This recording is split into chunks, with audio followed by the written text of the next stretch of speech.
আল্লাহ রাব্বুল আলামিন মাটিকে ডাক দিয়ে বলেন, কবরের মাটি রে, আমার কবরের মধ্যে তোর পেটের মধ্যে একজন নাফরমান গোলাম, একজন নাফরমান গোলাম যে জমিনের মধ্যে থেকে আমি আল্লাহ রাব্বুল আলামিনকে ভয় করে নাই, তার আমলনামায় তো কোনো নেক আমল নাই।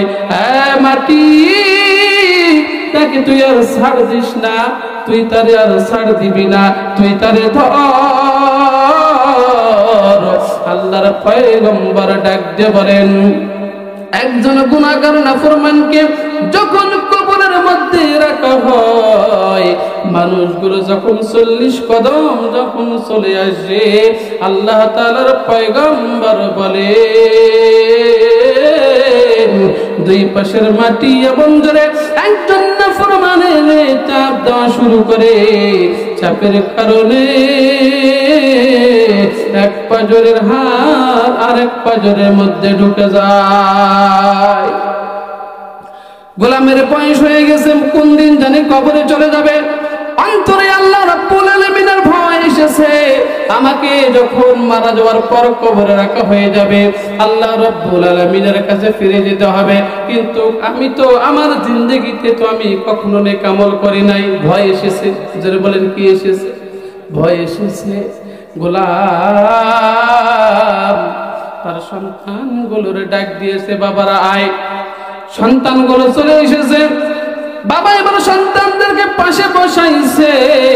পাশে বসানোর পর সন্তানদেরকে পিতা হয়ে ডাক দিয়ে বলেন, বাবারা আমি তো আমার জিন্দেগিতে আমি তো কোনো নেক আমল করে নাই। আরে বাবারা, আমি তো কোন দিন জানি কবরে চলে যাব, তবে হ্যাঁ আমার তো ভয় চলে এসেছে। বাবারা আমি যদি মারা যাই, আমি পিতা হয়ে তোমাদেরকে নসিহত করতেছি, নসিহত। আমি যদি মারা যাই, মারা যাওয়ার পর আমাকে কবরে তোমরা দাফন দিবা না, আমারে তোমরা কবরে রাখবা না।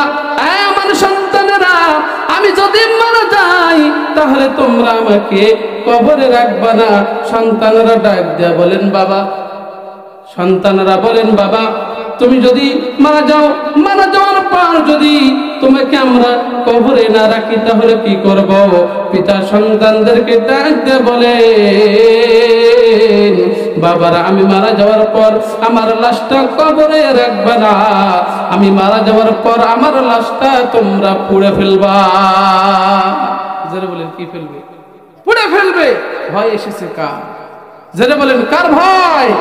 নারায়ে তাকবীর, নারায়ে তাকবীর। সম্মানিত হাজিরিন, সম্মানিত হাজিরিন, অনেক দূর থেকে এসেছি, আলোচনা করলাম আল্লাহ তাআলার ভয় নিয়ে। যারা বলেন কি নিয়ে? আল্লাহ তাআলার ভয় আপনার আমার অন্তরে থাকা দরকার আছে কি না? যারা বলেন আছে কি নাই? আল্লাহ তাআলার ভয় থাকলে আমরা বলেন মিথ্যা কথা বলতে পারি না, আমরা নামাজ ছেড়ে দিতে পারি না, আমরা ইসলামী আন্দোলন ছেড়ে দিতে পারি না। কথা বলেন ঠিক কিনা? ভাইয়ারা আমার, জমিন কার? যারা বলেন জমিন কার? জমিন আল্লাহর। এই আল্লাহর জমিনে আল্লাহর আইন বাস্তবায়ন হবে। কথা বলেন ঠিক কিনা?